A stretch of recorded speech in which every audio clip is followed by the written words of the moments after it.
Shri Krishna Chaitanya Prabhu Nityananda. Hare Krishna. Welcome. Bhagavad-gita, here it is. That's our channel, because we are reading Bhagavad-gita as it is. Translation and commentary by His Divine Grace A.C. Bhaktivedanta Swami Prabhupada, and my name is Labanga Latika. We have come to the 5th chapter, Karma Yoga, Action in Krishna Consciousness, so that's what we are going to read about. Text 7 today. Yoga yukto vishuddhatma vijitatma jitendriyaha sarvabhutatma bhutatma kurvanapi nalipyate. One who works in devotion, who is a pure soul and who controls his mind and senses, is dear to everyone and everyone is dear to him. Though always working, such a man is never entangled. Purport. One who is on the path of liberation by Krishna consciousness is very dear to every living being, and every living being is dear to him. This is due to his Krishna consciousness.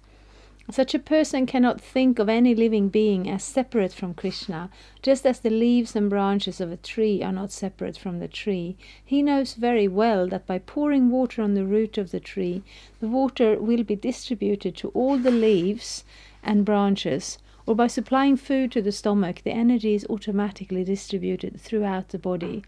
Because one who works in Krishna consciousness is servant to all, he is very dear to everyone. And because everyone is satisfied by his work, he is pure in consciousness. Because he is pure in consciousness, his mind is completely controlled. And because his mind is controlled, his senses are also controlled. Because his mind is always fixed on Krishna, there is no chance of his being deviated from Krishna. Nor is there a chance that he will engage his senses in matters other than the service of the Lord.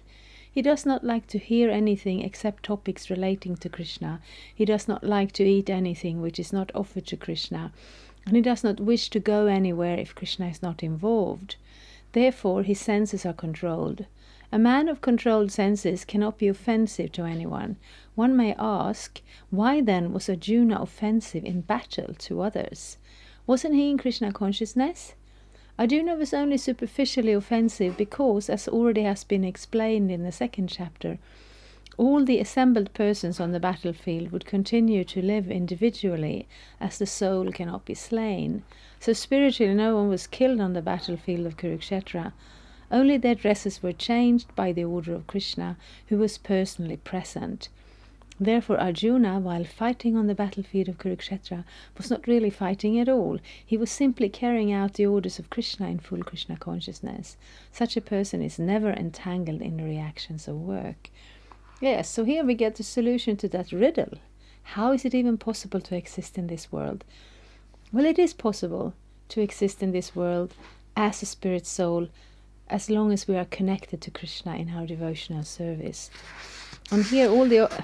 no, of course not all the obstacles do not come up here, but the principal obstacles come up. Because all the obstacles, that's the whole universe. We travel in this universe from birth to birth, from life form to life form, sometimes up, sometimes down. We look around and we see, especially here in the summertime, we see all the birds, we see all the plants, we see driving so many different animals appear trying to cross the road, so we have to be very careful.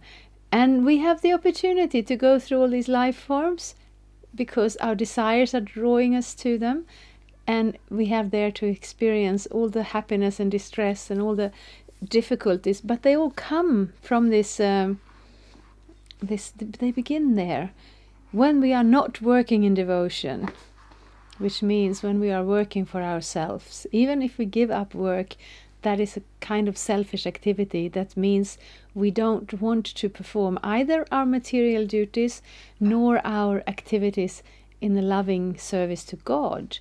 And here it says, sometimes they say that.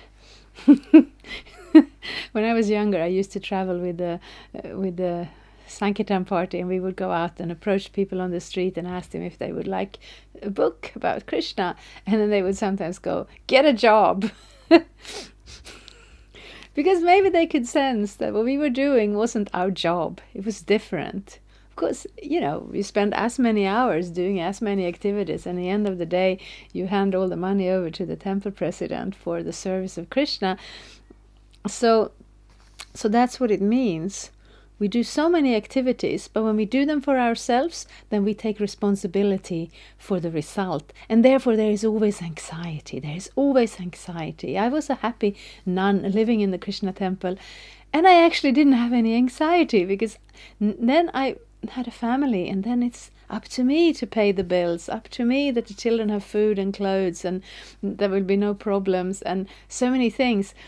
Of course, my life was quite simple anyway, because we were quite involved in Krishna consciousness. But there is a difference, because when all your activities are for Krishna, then he will take all the results, and if not, we will take our own reactions. So even if we are not intelligent enough to be anxious, actually we should be a little bit anxious, because we don't know what result we are building up in this life, where we're going in the next life, and that's material activity. But if you work in that devotion, if someone is really Krishna conscious, in the beginning, I cannot claim, in the beginning or now, because this is still kind of a beginning, I cannot claim that I'm 100% always thinking of Krishna, but I can see that how that is a goal. And I meet those persons. We just had a very nice festival. A big group of young devotees from England came, and they brought with them Satchidananda Swami and others.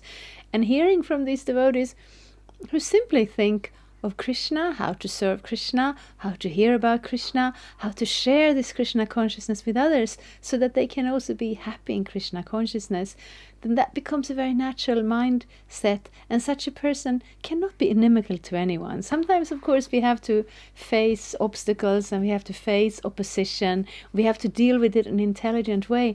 But a devotee, a person who is actually in Krishna consciousness, will see every living entity as a little spirit soul just like themselves, who have maybe not at this moment taken up their relationship to Krishna, and therefore have not fully realized their own spiritual potential.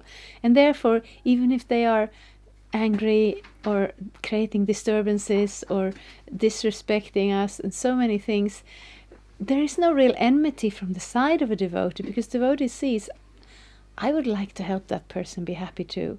But if they don't accept Krishna consciousness directly, at least I know that by my service to Krishna, it's just like watering. The example was giving, like if you water a tree, you don't frantically run around and try to water each leaf individually. You pour all the water on the root, all of it, and then the tree will naturally distribute the water to all the leaves. So, as devotees of Krishna, we try to reach out. We try to give the opportunity of Krishna consciousness to everyone we meet, and even to those we don't meet, because I don't know if I will ever meet you. But I would like to give you Krishna consciousness in the form of the Bhagavad-gita as far as I'm able. I would really like to do that. And maybe I forget it. Big portions of the day I may be thinking about that it's too warm, and I need to buy new shoes, and so many things. But I have those activities that connect to Krishna consciousness, and a pure devotee, that's all they have. Such a person cannot think of any living being as separate from Krishna, just as the leaves and branches of a tree are not separate from Krishna. And he knows that by pouring water on the root of the tree, the water will be distributed. And because one who works in Krishna consciousness is servant to all, he is very dear to everyone. Prabhupada was once here in Sweden, and he gave a speech at the Uppsala University, and he spoke about this Varnashram society, and he said the first class man is the Brahmana who gives knowledge to everyone, and the second class is the it's the Kshatriya who protects everyone. And the third class is the Vaishya who feeds everyone. And then one man, he became very agitated, and he stood up and said, so you are the first class then? And then Prabhupada said, no, I'm the fifth class, I'm the servant of everybody. And that's how Vaishnava sees themselves, that my identity is to be a servant of Krishna and to all the parts and parcels of Krishna to my capacity. And therefore, He's very dear to everyone, because people sense that. They sense that there is no competition, that there is no aggression, that there is no... Maybe sometimes they won't take the spiritual person so seriously, but an honest person will see that they are indeed friendly to everyone. And because everyone is satisfied by his work, he's pure in consciousness. Because he's pure in consciousness, his mind is completely controlled. And that's the natural state. We don't... Sometimes we're accused of that. Being a sect practicing mind control. But the thing is, it's not that the group practices mind control of the individuals, that it's the individuals we are training to have a controlled mind, because an uncontrolled mind is the greatest enemy. It just spins all over the universe, and sometimes it spins around creating distractions, and sometimes, if it's very severe, it spins around with negative self-talk and makes every day a living hell. Of course we want to control that mind. My mind is not the boss of me. Really, it shouldn't be. So we train the mind in that way, and we can train, and there are so many schools for self-help and meditation and mindfulness, so many things. The natural way of mind control is to practice Krishna consciousness, because then the mind will naturally be drawn to Krishna. Not immediately. Of course, immediately Krishna is very attractive, and then we hear about Krishna for a while, and then we go off and we continue to think about the shopping we need to do, or the laundry we need to do, or the TV programs we need to watch. But when we come back to Krishna, he's still so attractive, and the more we come back to Krishna, the more the mind will naturally... The mind is actually a creature of habits. When we have habits, every parent knows that if you want to train your little children to do something, you just have to be consistent. And after a few times, this becomes the new normal, and the children will think it's normal. They won't make a problem. And the mind is a little bit like a child like that. It wants to have things, and it wants to look at the shiny... But when we bring it back to Krishna, the mind will realize that Krishna is the most shiny, and it's the happiest place to stay for the mind, and that creates peace. Because an uncontrolled mind, you can never be peaceful. And if the mind is controlled, the senses will automatically be controlled, because the mind is kind of like the rain. There's a picture somewhere in the Bhagavad-gita where the senses are depicted like 5 horses. Let's see if it's in this version. They don't have all the pictures in all the books, of course, but this is one of the classical pictures that does not appear to be in here. Anyway, the living entity is sitting like on a chariot, because the soul is sitting in the body. And the 5 senses are like 5 horses, and they are going in all directions. And then the intelligence is supposed to control the whole thing by the mind. So if your intelligence controls your mind, it pulls the senses in so that they do what you want. It's not that they pull you all over the world. But when the intelligence is not trained and the mind is not controlled, then the senses also won't be controlled. But if the mind is peaceful, the senses will not be a problem. Because his mind is always fixed on Krishna. There is no chance of his being deviated from Krishna.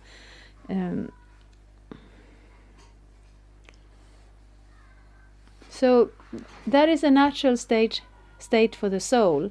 And if it doesn't feel natural, it's because it may take a while to get out of the habits of this material world. And getting out of the habits of the material world, that's what Krishna consciousness is all about. It's establishing good habits, spiritual habits. On here, of course, Arjuna is on a battlefield, and it doesn't seem to be a very peaceful place. But ultimately, Krishna consciousness works like that. We get situated in our service according to our responsibilities. Sometimes in this world, and sometimes just fully transcendentally. And then we do those activities that look the same as everyone else's activities. We walk and we go to the bathroom and we eat food, and many of us go to work, and even those who have this full-time engagement in Krishna consciousness, they also do work. A temple is also run by, there's also cleaning and cooking and so many things, repair work and painting and book distribution, which looks a lot like being a traveling salesman. Although it is totally transcendental, because all that work is done for Krishna. So he takes full responsibility. And the mind and the heart, we can put the heart in it to give it, this is a gift for you, Krishna. And as far as possible, we want to share that gift with all the other living entities, part and parcel of Krishna in this world. So, yes, this is a very good project. And I hope you can try it. Thank you very much. Hare Krishna. Thank you for watching. We aim for updates every Tuesday and Friday. Please come back. If you have any questions or comments, please leave them down there. We also have some links and information for you. And there is, of course, the subscribe button. Thank you. Hare Krishna. I'm a Hare Krishna, and I approve this message. Subscribe. Hare Krishna, Krishna Krishna, Hare Hare, Hare Rama, Rama Rama, Hare Hare. Hare Krishna, Krishna Krishna.